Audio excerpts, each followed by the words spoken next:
বাংলাদেশকে কোনো ষড়যন্ত্র করা যাবে না। আমরা বলেছি ৩০ লক্ষ শহীদের রক্তের বিনিময়ে বাংলাদেশ স্বাধীন হয়েছে, আর এই ৩০ লক্ষ রক্ত ৩০ লক্ষ লোকের রক্ত বৃথা যেতে পারে না, দেওয়া যায় না।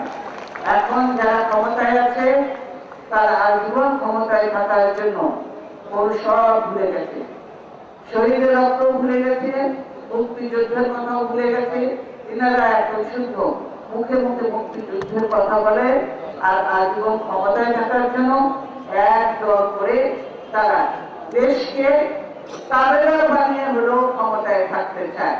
যারা দেশকে আধিপত্যবাদীদের হাতে আধিপত্যবাদীদের হাতে জিম্মি করে রেখে ক্ষমতায় থাকতে চায়, তাদেরকে তো দেশপ্রেমিক বা তাদেরকে মুক্তিযুদ্ধের পক্ষে শক্তি বলা যায় না, কারণ তারা দেশের সর্বনাশ করছে, দেশের শান্তি, দেশকে রক্ষা করছে না।